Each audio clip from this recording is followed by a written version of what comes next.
Your six most dangerous enemies, and after the lesson visit with the author, the six specters are labeled: fear of poverty, fear of death, fear of ill health, fear of the loss of love, fear of old age, fear of criticism. Every person on earth is afraid of something. Most fears are inherited. In this essay, you may study the six basic fears which do the most damage. Your fears must be mastered before you can win in any worthwhile undertaking in life. Find out how many of the six fears are bothering you. But more important than this, determine also how to conquer these fears. In this picture, you have the opportunity to study our six worst enemies. These enemies are not beautiful. The artist who drew this picture did not paint the six characters as ugly as they really are. If he had, no one would have believed him. As you read about these ugly characters, analyze yourself and find out which of them does you the most damage. The purpose of this essay is to help the readers of this course throw off these deadly enemies. Observe that the six characters are at your back, where you cannot conveniently see them. Every human being on this earth is bound down to some extent by one or more of these unseen fears. The first step to be taken in killing off these enemies is to find out where and how you acquired them. They got their grip upon you through two forms of heredity.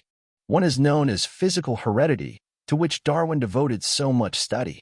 The other is known as social heredity, through which the fears, superstitions, and beliefs of men who lived during the Dark Ages have been passed on from one generation to another. Let us study, first, the part that physical heredity has played in creating these six basic fears. Starting at the beginning, we find that nature has been a cruel builder. From the lowest form of life to the highest, nature has permitted the stronger to prey upon the weaker forms of animal life. The fish prey upon the worms and insects, eating them bodily. Birds prey upon the fish. Higher forms of animal life prey upon the birds, and upon one another, all the way up the line to man. And man preys upon all the other lower forms of animal life, and upon man. The whole story of evolution is one unbroken chain of evidence of cruelty and destruction of the weaker by the stronger. No wonder the weaker forms of animal life have learned to fear the stronger. The fear consciousness is born in every living animal. So much for the fear instinct that came to us through physical heredity. Now let us examine social heredity and find out what part it has played in our makeup. The term social heredity has reference to everything that we are taught, everything we learn or gather from observation and experience with other living beings. Lay aside any prejudices and fixed opinions you may have formed, at least temporarily, and you may know the truth about your six worst enemies, starting with the fear of poverty. It requires courage to tell the truth about the history of this enemy of mankind, and still greater courage to hear the truth after it has been told. The fear of poverty grows out of man's habit of preying upon his fellow men, economically. The animals which have instinct, but no power to think, prey upon one another physically. Man, with his superior sense of intuition and his more powerful weapon of thought, does not eat his fellow man bodily. He gets more pleasure from eating him financially. So great an offender is man, in this respect, that nearly every state and nation has been obliged to pass laws, scores of laws, to protect the weak from the strong. Every blue sky law is indisputable evidence of man's nature to prey upon his weaker brother economically. The second of the six basic fears with which man is bound down is the fear of old age. This fear grows out of two major causes. First, the thought that old age may bring with it poverty. Secondly, from false and cruel sectarian teachings which have been so well mixed with fire and brimstone that every human being learned to fear old age because it meant the approach of another and, perhaps, a more horrible world than this. The third of the six basic fears is the fear of ill health. This fear is born of both physical and social heredity. From birth until death, there is eternal warfare within every physical body, warfare between groups of cells, one group being known as the friendly builders of the body and the other as the destroyers, or disease germs. The seed of fear is born in the physical body, to begin with, as the result of nature's cruel plan of permitting the stronger forms of cell life to prey upon the weaker. Social heredity has played its part through lack of cleanliness and knowledge of sanitation. Also, through the law of suggestion cleverly manipulated by those who profited by ill health. The fourth of the six basic fears is the fear of loss of love of someone. This fear fills the asylums with the insanely jealous, for jealousy is nothing but a form of insanity. It also fills the divorce courts and causes murders and other forms of cruel punishment. It is a holdover, handed down through social heredity, from the Stone Age when man preyed upon his fellow man by stealing his mate by physical force. The method, but not the practice, has now changed to some extent. Instead of physical force, man now steals his fellow man's mate with pretty colorful ribbons and fast motor cars and bootleg whiskey, in sparkling rocks and stately mansions. Man is improving. He now entices where once he drove. The fifth of the 6 basic fears is the fear of criticism. Just how and where man got this fear is difficult to determine, but it is certain that he has it. But for this fear, men would not become bald-headed. Bald heads come from tightly fitting hat bands, which cut off the circulation from the roots of the hair. Women seldom are bald because they wear loose-fitting hats. But for fear of criticism, man would lay aside his hat and keep his hair. The makers of clothing have not been slow to capitalize this basic fear of mankind.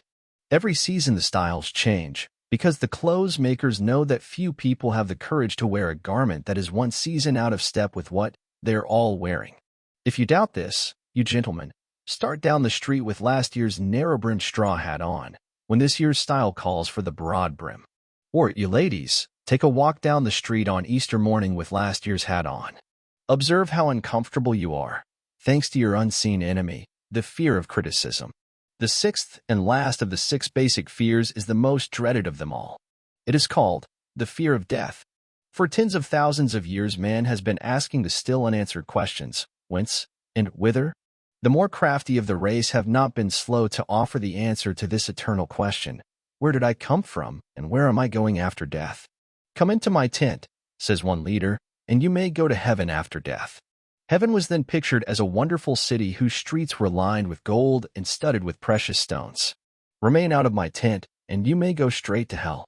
Hell was then pictured as a blazing furnace where the poor victim might have the misery of burning forever in brimstone. No wonder mankind fears death. Take another look at the picture at the beginning of this essay and determine, if you can, which of the 6 basic fears is doing you the greatest damage. An enemy discovered is an enemy half-whipped. Thanks to the schools and colleges, man is slowly discovering these 6 enemies. The most effective tool with which to fight them is organized knowledge. Ignorance and fear are twin sisters. They are generally found together. But for ignorance and superstition, the 6 basic fears would disappear from man's nature in one generation. In every public library may be found the remedy for these 6 enemies of mankind, providing you know what books to read. Begin by reading The Science of Power by Benjamin Kidd, and you will have broken the stranglehold of most of your 6 basic fears. Follow this by reading Emerson's essay on compensation. Then select some good book on autosuggestion, self-suggestion, and inform yourself on the principle through which your beliefs of today become the realities of tomorrow. Mind in the Making, by Robinson, will give you a good start toward understanding your own mind. Through the principle of social heredity, the ignorance and superstition of the Dark Ages have been passed on to you. But you are living in a modern age. On every hand you may see evidence that every effect has a natural cause. Begin, now, to study effects by their causes, and soon you will emancipate your mind from the burden of the 6 basic fears. Begin by studying men who have accumulated great wealth, and find out the cause of their achievements. Henry Ford is a good subject to start with. Within the short period of 25 years, he has whipped poverty and made himself the most powerful man on earth. There was no luck or chance or accident back of his achievement. It grew out of his careful observation of certain principles which are as available to you as they were to him. Henry Ford is not bound down by the 6 basic fears, make no mistake about this. If you feel that you are too far away from Ford to study him accurately, then begin by selecting 2 people whom you know close at hand, one representing your idea of failure and the other corresponding to your idea of success. Find out what made one a failure and the other a success. Get the real facts. In the process of gathering these facts, you will have taught yourself a great lesson on cause and effect. Nothing ever just happens. Everything, from the lowest animal form that creeps on the earth or swims in the seas, on up to man, is the effect of nature's evolutionary process. Evolution is orderly change. No, miracles are connected with this orderly change. Not only do the physical shapes and colors of animals undergo slow, orderly change from one generation to another, but the mind of man is also undergoing constant change. Herein lies your hope for improvement. You have the power to force your mind through a process of rather quick change. In a single month of properly directed self-suggestion, you may place your foot upon the neck of every one of your 6 basic fears.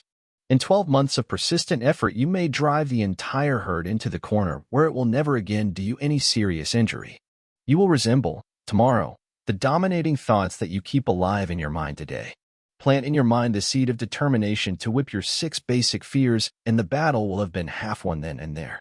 Keep this intention in your mind, and it will slowly push your 6 worst enemies out of sight, as they exist nowhere except in your own mind. The man who is powerful fears nothing, not even God. The powerful man loves God, but fears him never. Enduring power never grows out of fear. Any power that is built upon fear is bound to crumble and disintegrate.